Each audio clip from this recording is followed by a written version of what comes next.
Welcome to the Juice Box with Juice Springsteen, covering the week that was in professional wrestling.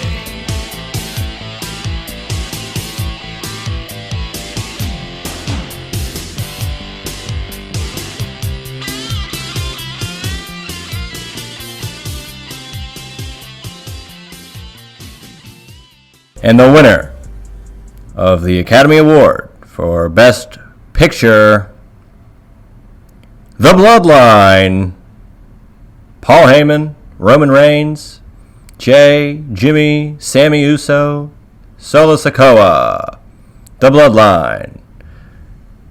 That is exactly how I feel after the incredible, incrinculant,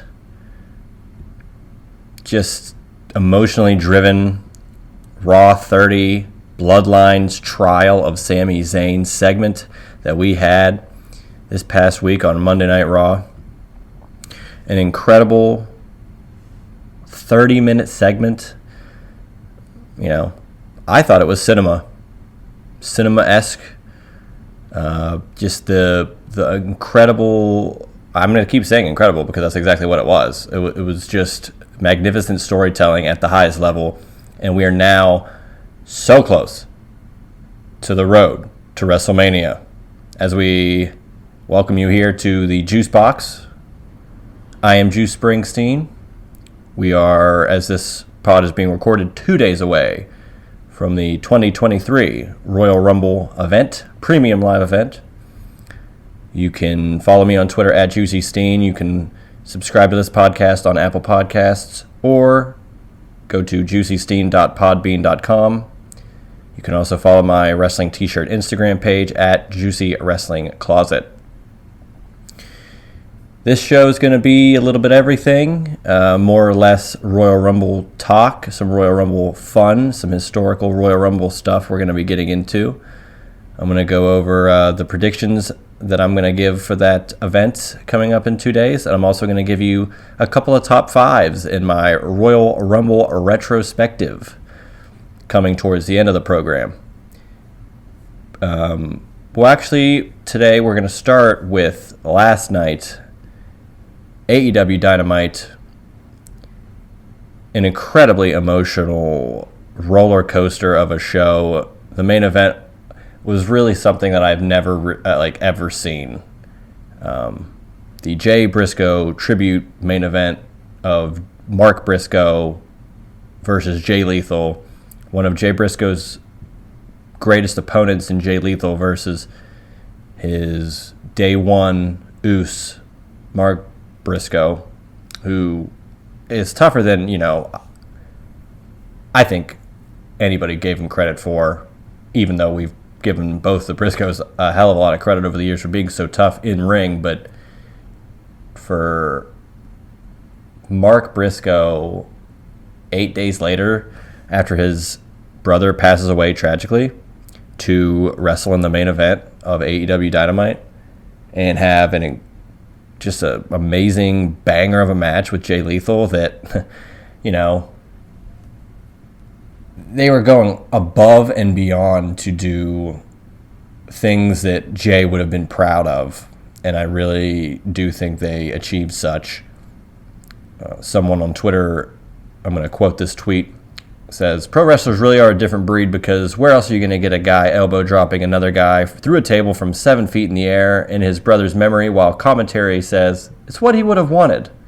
Because we all know that's exactly what Jay Briscoe would have wanted. He would have wanted those guys to have an incredible match in his honor.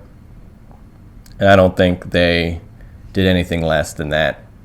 The powerful tribute video that Tony Khan and AEW put together.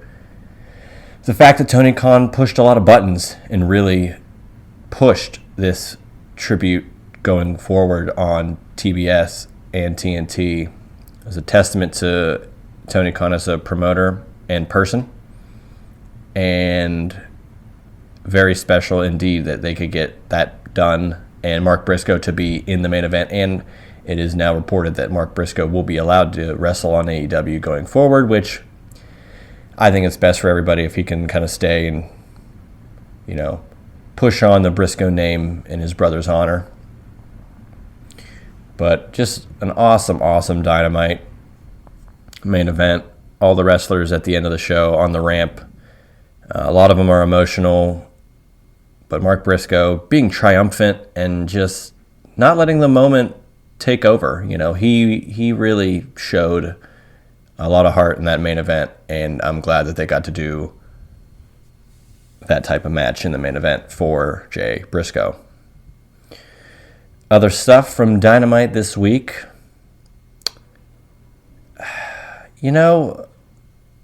I had a lot of praise for Ricky Starks and Action Andretti last week for their promo ability against the Jericho Association, or Appreciation Society, rather.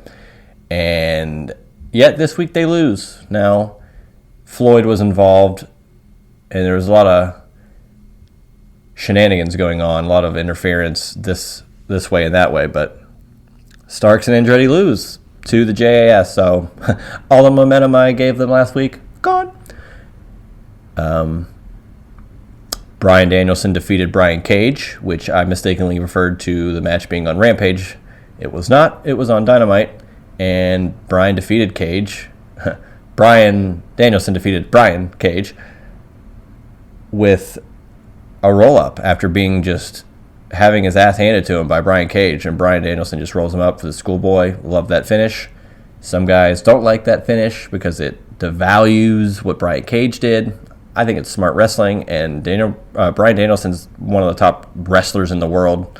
He's going to win a match like that. That's the point. He can. Not everybody can. He can. It's believable. Let it go. I thought that the Darby Buddy Matthews match was pretty good.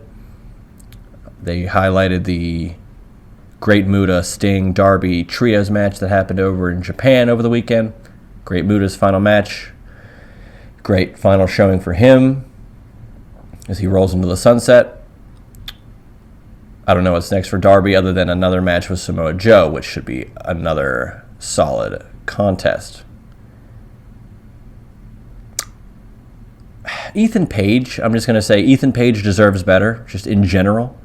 He shouldn't be with Matt Hardy. He shouldn't be with Stokely Hathaway. He shouldn't be with half of Private Party. Why can't Ethan Page just be on his own? Ricky Starks broke away from Team Taz. He's on his own. Why can't Ethan Page be on his own? I think Ethan Page has a lot of charisma, and I think he's very good on the mic. I think he's got a lot of potential there, and I do not believe that AEW is tapping into it in the way that they should. Just my opinion, but Ethan Page is a great competitor, I think, in and out of the ring. I think he's a solid... saying that he's a good hand does not necessarily mean that he's a lower mid-level guy. It just means that I think he's more than capable of having solid matches in ring and being able to back it up in promos and have programs on TV, but he's not having those. He's being relegated to mix with the incredible amount of factions in AEW. It's a lot. Everybody's with another group, and this group, and this group, and the Elite, and Death Triangle, and JAS, and Team Taz. Well, Team Taz is no more, but the House of Black. Just so much. You guys that really should be doing more, and they're just not being utilized. So we'll see what happens with Ethan Page going forward, but that's what I noticed last night. Two more points from AEW last night. Once again, the women's match of the show was right at 9:20 to 9:30, which is the quote-unquote death slot before the main event of the show. And I don't know why they continue to put women's matches there. I'm sure it's just a formulaic way of keeping them on the show and not taking away from anything else. But shouldn't you be promoting more of your women's talent, considering you have damn near the best talent roster for women in professional wrestling? Britt Baker, Jamie Hayter, Emi Sakura, Ryu, Willow, Ruby Soho, Toni Storm, Anna Jay, Ty Conti, Nyla Rose, Sky Blue. I mean, they're all great. Thunder Rosa, why are they not being utilized more? outside of this 10 to 15 minute slot every week. Beyond me. And in great news, finally, 364 days removed from the last time AEW came to Pittsburgh, AEW Dynamite and Rampage doing a double taping Wednesday, April 19th at the Peterson Event Center in Pittsburgh, Pennsylvania. Cannot wait to go to that show. Stay for the Rampage taping afterwards instead of having a Wednesday-Friday duel, which they did for the first ever Rampage back in August of 2021. But this is going to be pretty cool having them come back, and I really do think that Pittsburgh could host an AEW pay-per-view if this does well. However, I think the only way that they can really do or really maximize a Pittsburgh pay-per-view for AEW would be to have Britt Baker, maybe potentially main event the show. So as she's hurt, right now, I think she'll be back soon enough, but I think down the line, I'd love to see Britt Baker, Toni Storm, Britt Baker, Saraya. I don't know, combination of a triple threat or a fatal four-way of any of the top women as a main event for the AEW Women's title. Hell, give me Britt Baker versus Jade Cargill. Why not? Why not? Now, as we leave AEW, a very emotional AEW, let's go back in time to Raw XXX, which was the probably most Googled hashtag of all time, Raw XXX, but not for the right reasons. However, the show I thought was okay. I thought there were a lot of decent to good parts, but there wasn't anything that floored me. There's a couple really, really solid parts that did. But overall, and by the end, it kind of fizzled out. And this is the problem I think you run into when you have such a legacy show coming up like Raw 30. You want to treat it with the utmost respect and have as many legends and make it a great show.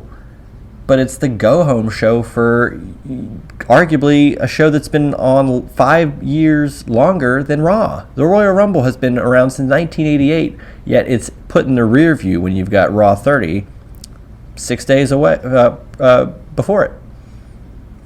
And I know the Royal Rumble is going to sell itself. You got 2 Rumble matches, you got a title match, you got a women's title match. You got the pitch black match. Okay, that's great. And I'm sure, that's it. But it's like, why couldn't we do Raw 30 last week? Or closer to the actual 30th anniversary? I don't know, but what are you going to do? Like I mentioned at the beginning of this show, the Bloodline trial of Sami Zayn, just unreal. Paul Heyman immediately began the whole thing as the fans, they were in Philadelphia, were loving to chant ECW, and Paul Heyman soaked it in. He really did. And then the genius that is Paul Heyman flipped it around and said, ECW is dead. And I want the same thing for Sami Zayn, which is incredible heat. And somehow, and I knew he was going to do this because of how just it's a perfect line, and it takes a perfect promo to cut such a perfect line. And Paul Heyman just, matter-of-factly says, hey, Philly, too bad that this weekend you guys, meaning the Eagles, are going to lose to Brock Purdy. And it's just like, of course, that was the scenario. And of course, Paul Heyman capitalized on it. He's a pro's pro. And it just showed you right there how undefeated Paul Heyman is on the mic, really. In that segment, however, they have all these reasons as to how Sami Zayn faulted the Bloodline. And they go over and over and over, Paul Heyman just drilling into Sami Zayn. And when asked about his defense, Sami Zayn said, I have no defense. And that it affected him that he thought that he would be betrayed like this. Roman Reigns then says, you have such an ego to not defend yourself? Like, of course you're guilty. And as soon as he gets the executioner, Solo Sikoa, to do the Umaga thumb spike to the the Samoan spike to the throat. Jey Uso blocks that from happening in just unfathomable cinema. I can't say any other way.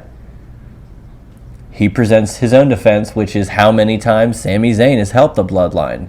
War games, different tag title matches, SmackDown events, and it was so well done and easily done. They just showed the clip of the highlight with a little date graphic underneath showing when this took place. And it was, irrefutable evidence. And Sami Zayn was then told by Roman, hey, I don't want to see you until Royal Rumble. And then at Royal Rumble, you will have a chance to pass your final test. What that test entails, we don't know. We'll find out this Saturday. But I've got a feeling it's going to be what, we've been looking for this whole time, is finally some no stability. Easy for me to say. The lack of stability now, finally, in the Bloodline after, over a 2-year run. And then the Usos are about to have a match. They're going to defend the Raw Tag Team titles against the Judgment Day. And Jimmy gets injured. The referee throws up the X. We all know, if you're listening to this show, you know. That's the way of the referee telling those in the back that not only is somebody injured, but they are injured legitimately, and to help get this person the medical attention they need and get them out of the ring area and backstage to get attention. However, this was indeed a swerve, and a masterful one at that. They put the X up. Jimmy can't go. Who could possibly take Jimmy Uso's shoes? One Sami Uso. And they retain the tag titles. And Roman Reigns, shown in the back, just dumbfounded, like, how in the hell is this still happening? Every time we try to kind of push Sami away, or Paul thinks he wants to push Sami away, and now look. Sami is victorious with Jey. And we'll get to more of that dynamic as we go to the Royal Rumble predictions later on.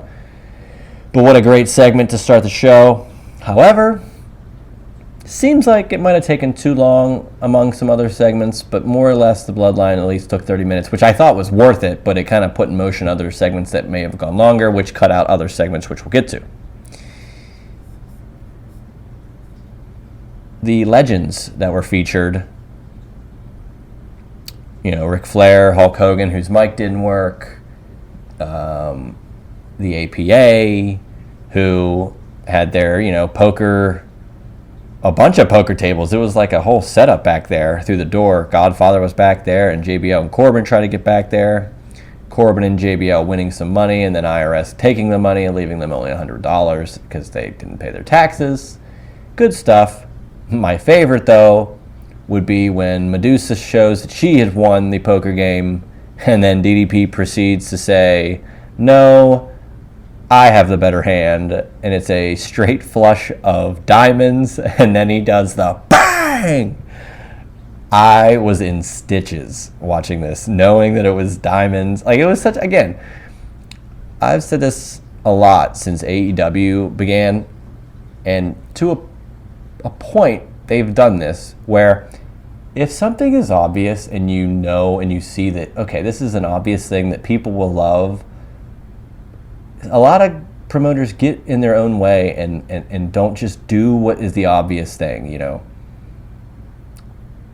But when you do the obvious thing, my best example is, you got Darby Allin as an already established competitor and pillar of AEW. Sting is coming in, and Sting, comes into AEW. Who would you put?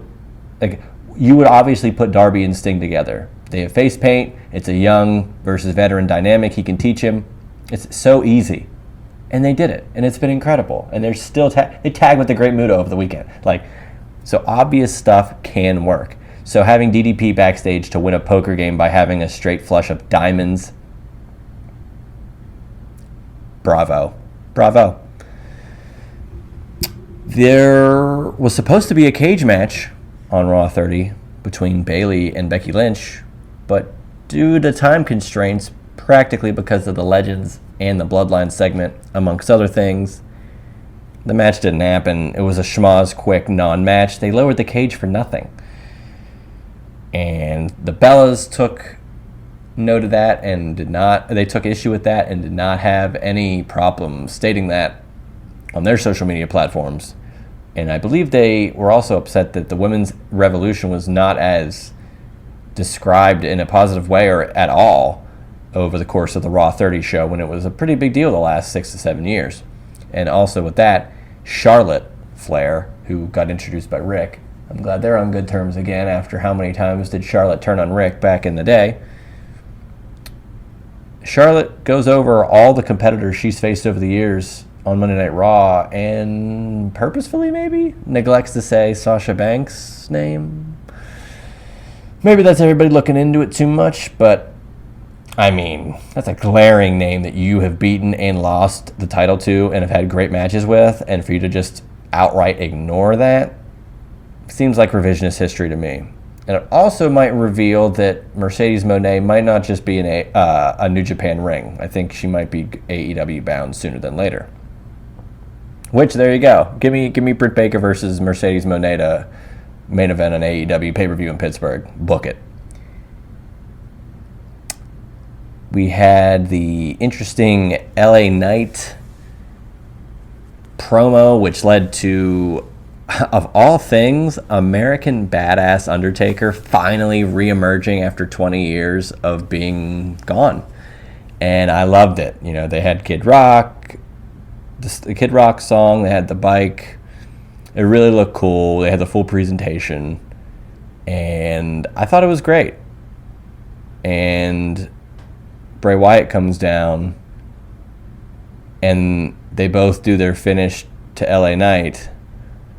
Well, Bray gets to finish on LA Knight, but Undertaker goes over to Bray and kind of says something into his ear, and it seemed like a passing of the torch moment, which was really cool. And ever since WrestleMania 31, when those two had a match, I thought, you know, Bray Wyatt is this type of character. He is this legendary type character that if you play your cards right, you really can get something special out of it. And they really have and did, by even evolving it to The Fiend and the entrance at SummerSlam 2019 for The Fiend. I put up there with some of The Undertaker's crazier spectacle moments, like ascending to heaven at Royal Rumble 94, which is not on my list of great moments in Royal Rumble history. However, it's a favorite of mine. But just some of those crazy moments that Undertaker had over the years, that entrance at SummerSlam 19 was very reminiscent of that to me. I'm like, wow, this is next level. This is something you will remember, how just wild that was. So for Undertaker to officially kind of pass the torch over to Bray Wyatt, I thought was a nice touch. But my question is, what the hell do we do with LA Knight? Is LA Knight good? Is he just trying to come up with his best Stone Cold Rock, this is what wrestlers are supposed to be character? You know, he does the yeah catchphrase, but it's in the cadence of what? It's like a mix of what and hell yeah. It's so bizarre, and I feel like he tries too hard. Because here's the thing, LA Knight is actually a fantastic promo, and he cuts really, really solid promos, and a lot better than probably 90% of the guys in WWE. However, this gimmick, it almost seems like he's trying a bit too hard to make it a thing, instead of it just being organically good. And I don't know if that's creative direction, getting him those types of feedback or whatnot, but I just think he's really trying too hard when he should just ease it back and let the catchphrases come naturally. Although, you know, he got a big spot with Bray Wyatt this weekend. We'll see how he comes out of that, and if he has a match at WrestleMania, maybe I'll think about it differently, but who really knows? The DX Kurt Angle segment was interesting. DX comes out, and Kurt Angle is just with them. And I immediately had visions of Kurt Angle coming out with Seth and Dean as the Shield, looking just like a proud dad to be there with his kids, dressing up like the Shield, which was just an all-time moment. And he killed it in the ring that night. And he was kind of bizarre in this segment. No Billy Gunn. DX made jokes about not being able to face Gunther or any of those Imperium because they're old or they're retired. And then Kurt Angle's like, you know what? I can be the referee for the Street Profits Imperium match. And he actually did a great job as referee. So he wasn't as awkward as he was just standing there. But I guess that's the point. Speaking of, and we'll get to this in the Royal Rumble match predictions, I think Gunther should have a big time spot in that match. And I do believe we're going to get to this stuff after this last point. The main event segment was Austin Theory versus Bobby Lashley for the United States title. And a returning Brock Lesnar came into the fold, F5ing Theory on top of Lashley for the pin. And then the show just kind of abruptly ended. And it just leads me to think, maybe not Gunther and Brock Lesnar at WrestleMania. Maybe we're going to get Lashley Lesnar again at WrestleMania.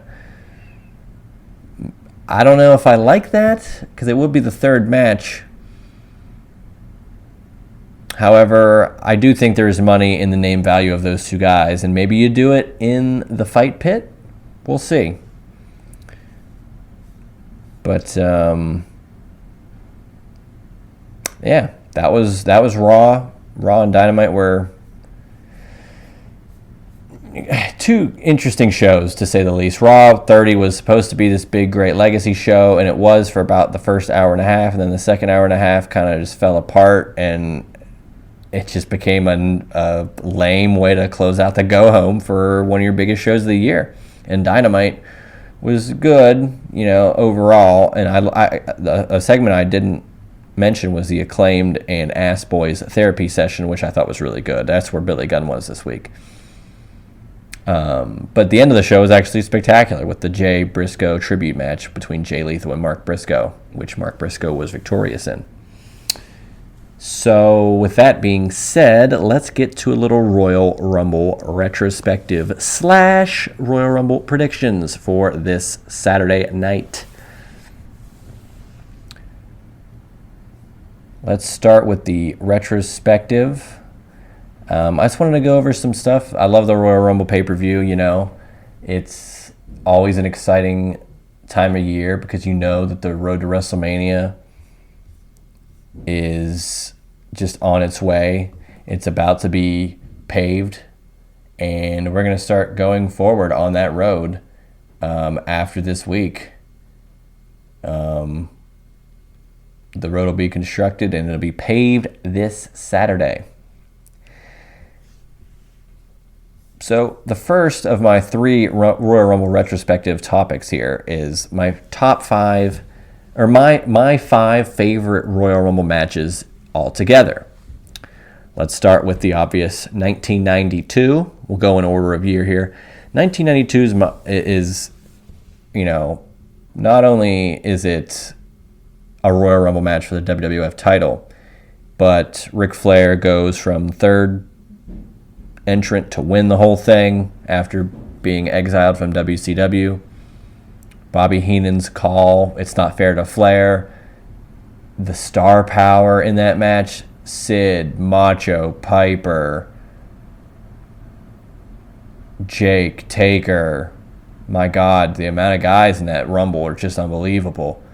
And for Flair to win it and cut the promo at the end with a tear in my eye, this is the greatest moment of my life. Just what a match. And I think it's the best Royal Rumble match of all time. 1994, I like that Rumble match purely because you get to see Diesel shoot on Virgil. You get to see Diesel get the Diesel spot. The first time we get to see a guy kind of dominate a Rumble and get a lot of eliminations and kind of elevate their star power, which we'll get to who I think will get that Diesel spot this Saturday. And the 94 Rumble is also famous for the double winner between Lex Luger and Bret Hart. Going over at, first of all, I love that as soon as it was Final Four, I think Shawn is one, and I think Samu is the other one. They both run opposite corners against Luger and Bret, and they both get dodged and fly out of the ring simultaneously. And then Lex and Bret go less than a minute back and forth, and it's all just this rapid fire, quick 2 to 3 minute finish. And they finish perfectly, foot. You can't tell. The camera angles, even though deliberately shot to where you couldn't really tell, I can't tell when you look at their feet. It's almost as perfect as you could get it. And I give all that credit to Bret Hart, for that. And Lex Luger had his part as well. But, man, 94 Rumble, they that's the first time they wanted to do a champion going to WrestleMania was 93. Or to face the champion is at 93. 94, they have the first tie. 95, they had the first time someone went from number 1 overall to win it. I like when they test out the new ways to win or do a type of match that they haven't done before. 1997, which was the first of 3 wins by Stone Cold Steve Austin. Maybe the first of 4, depending on how we look at the upcoming Saturday Royal Rumble, which we'll get to. And I thought it was just a great match in the Alamo Dome. Jerry Lawler makes an appearance, and he's under the ring for a lot of it. But Steve Austin became a star on this night. We've got 2008, which is in Madison Square Garden, and you get the great... some people hate it, but I love the Madison Square Garden shows where the entranceway is on that hard cam and they come through the crowd. I don't care that people are moving and getting up during this. I love that entrance. People are right over top of the people coming out, the guys coming out, and it's a great spectacle. And in this one, you get the Piper Snuka interaction with Punk and everybody looking at the legends. You get the never thought in a million years John Cena return after being out with a tricep injury, winning the whole damn thing, especially after MSG would have hated it if Cena was just in the match from the start, but because he came as a surprise and nobody on the planet thought he was coming out, ended up cheering him and he won. 2016, another Royal Rumble for the WWE title. Also, number 3, AJ Styles. In 92, it was for the WWE title, and Ric Flair was number 3, and he won it. In 2016, it was for the WWE title. AJ Styles was the big surprise at number 3 that a lot of people thought would happen, but they were like, is it really going to happen, though? AJ Styles in WWE? And he's still there now. But Triple H eliminating Roman Reigns and Dean Ambrose to win the whole thing, I had great pleasure in seeing. Looking back on it, I think it was a fun way to get the title off of or onto someone that Roman could chase, and it being the Authority. It was a really nice fit. Now, the Mania match didn't really work out, but I thought the Rumble was a good start.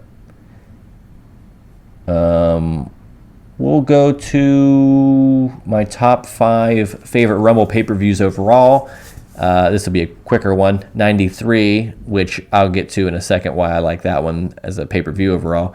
2000, which has the tables match between the Hardys and the Dudleys, and the Cactus Jack Triple H street fight, and the Miss Rumble 2000 contest. Hello, Mae Young.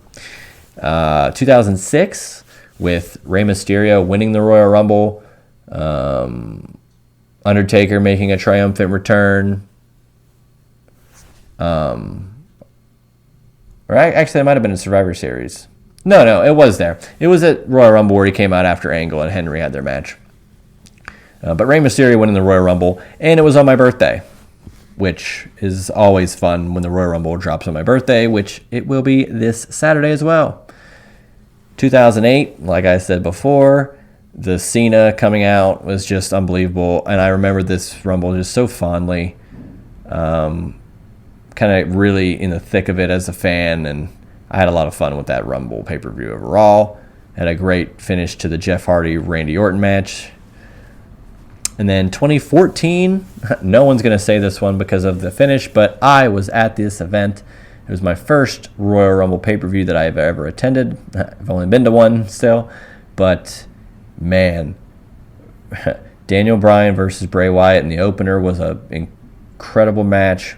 And then number 30 we all thought was going to be Daniel Bryan, and it was Rey Mysterio, and he got booed out of the building.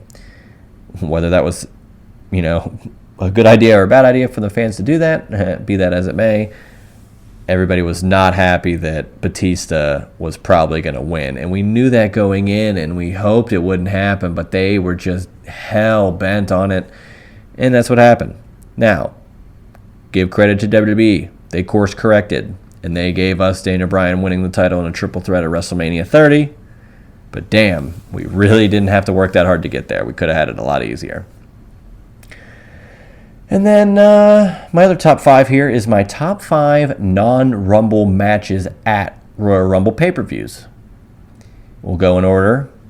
Warrior versus Sergeant Slaughter at Royal Rumble 91, primarily for the scepter shot that Macho King gives Ultimate Warrior over the head and to cost him the WWF title to Slaughter, to set up Slaughter Hogan at Mania 7. And I love the purple Winged Eagle title.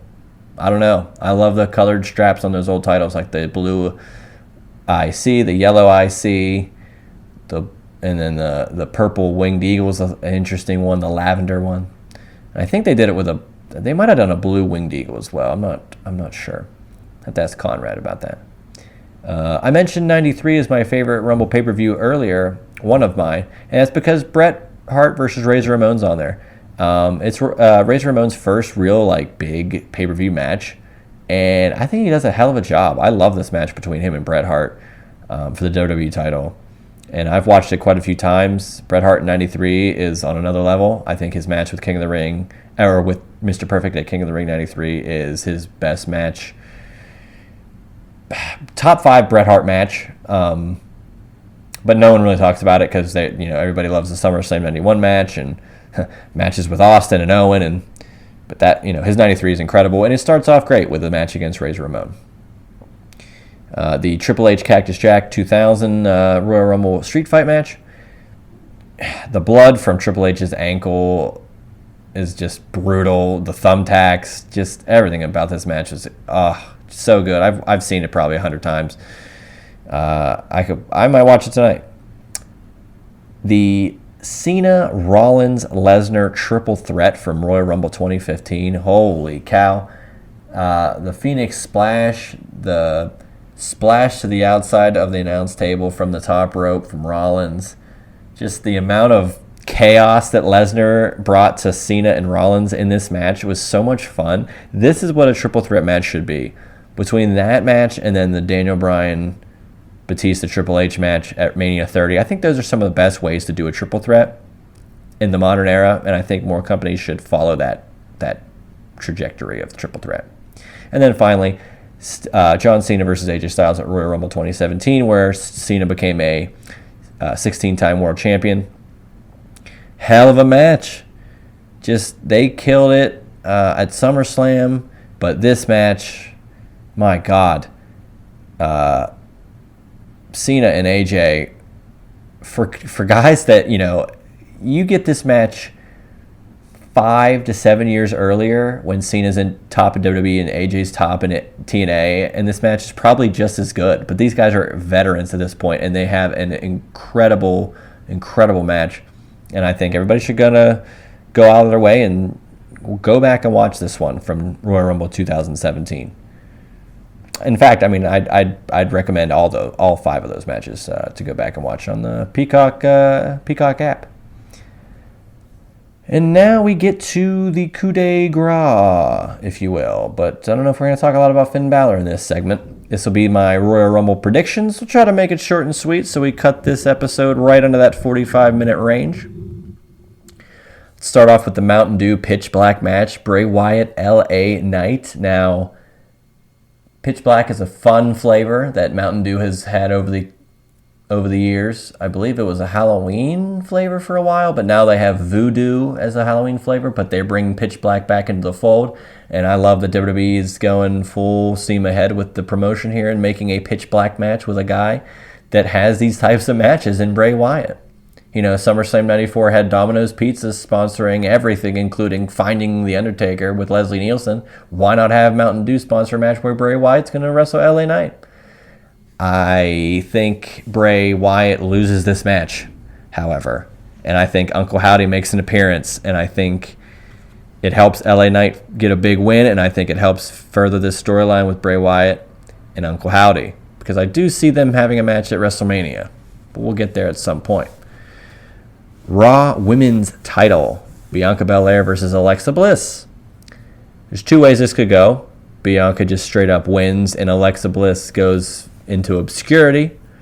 Or Alexa Bliss gets some help from Uncle Howdy and not decimated by Uncle Howdy, leading her to into the Bray Wyatt angle.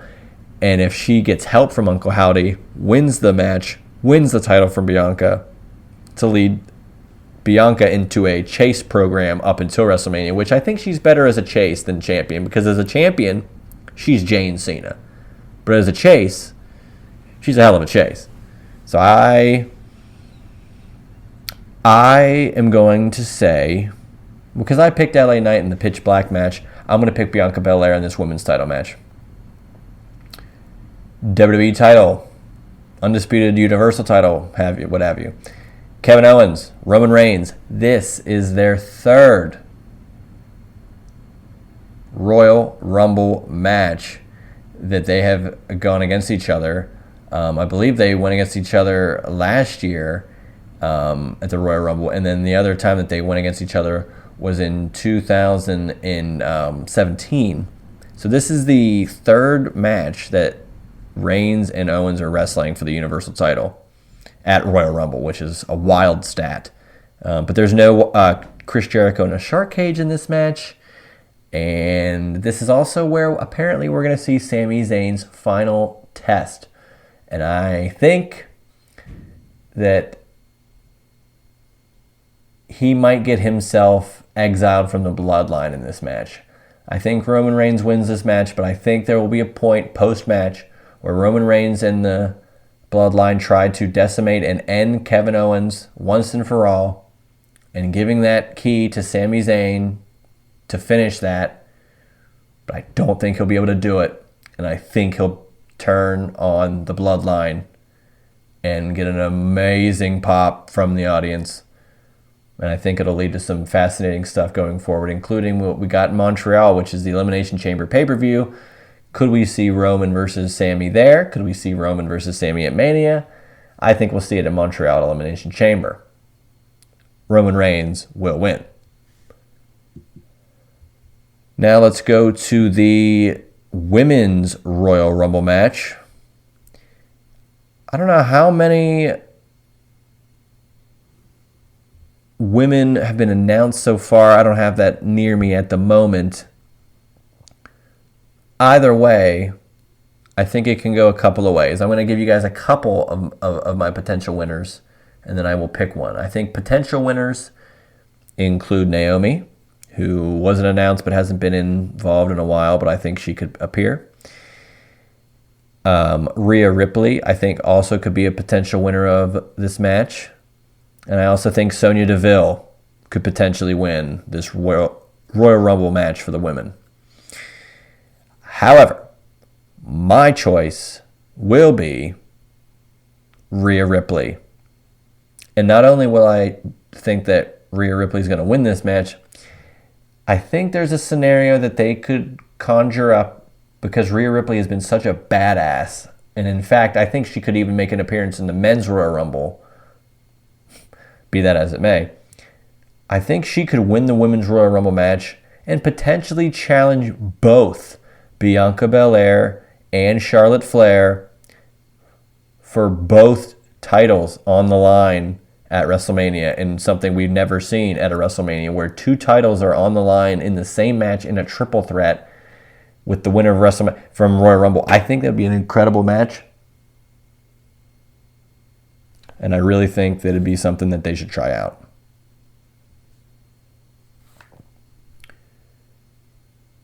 Now, we go to the 30-man men's Royal Rumble match. And the speculation is pretty rampant. Now, we've got Cody Rhodes already announced for this match. However, I think it should have been better left as a surprise, but you can't win them all. I think, though, that we're going to see... I don't know. I don't want to go out on too big of a limb, but I think some of the possibilities you're going to have in this match and the realm of surprises include, but are not limited to, Jay White, The Rock, Matt Cardona, Rick Boogs, Steve Austin. I think any amount of those guys could be in this match, and I would not be shocked one bit. And in fact, I would almost... I really think Jay White could be in this match, and that would be fantastic to see Jay White in a WWE ring. I think he's got a lot of potential in WWE. I think his build and style in the ring fits the WWE style perfectly.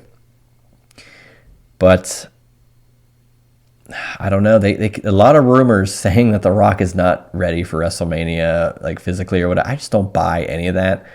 I just don't want him to be winning the Royal Rumble match. I think he should potentially cost Roman the title at some point if he's going to be at this show, but I don't think he should be in this match. But I do think Steve Austin could be in this match.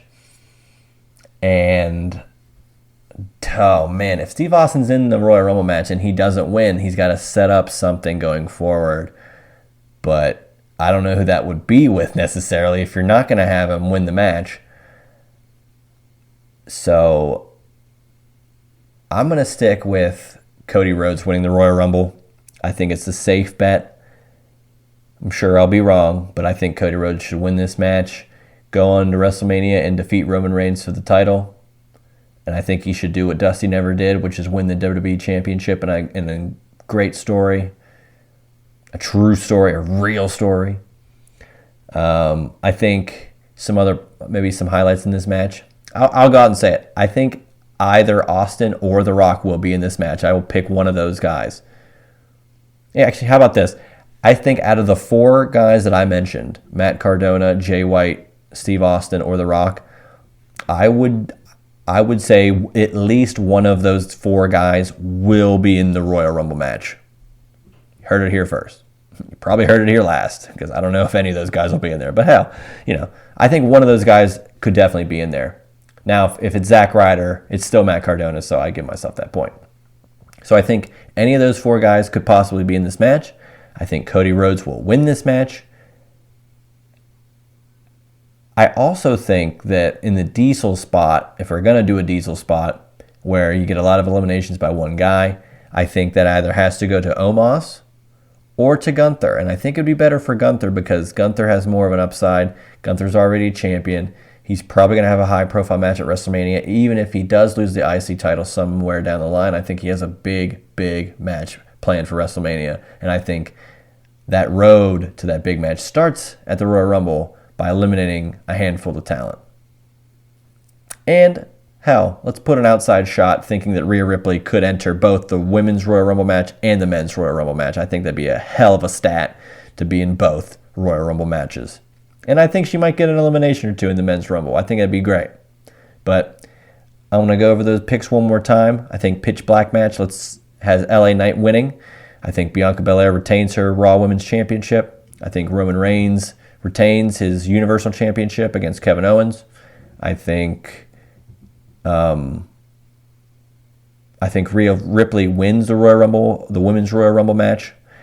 And I also think that Cody Rhodes will win the 30-man Royal Rumble match and will go on to win the WWE Undisputed Universal Championship. So all that being said, we have come to another close of the Juice Box as we are so close to beginning the road to WrestleMania. It's my favorite time of year as a wrestling fan.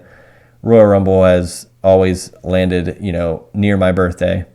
And in 2006, it landed on my birthday. In 2015, it landed on my birthday. And this year, it lands on my birthday once again. So it's going to be pretty cool. Saturday night, love Saturday pay-per-views, premium live events, whatever. I think they're real fun. It's great to have that next day. You don't have to worry about anything. You can just sleep it off. And I think it's going to be a fun night. It's going to be in the Alamo Dome. Last time I did that was 2017. I think it'll be a fun show. I think the crowd will be electric. We could see The Rock. We could see Stone Cold Steve Austin. We could see a lot of stuff happening at this show.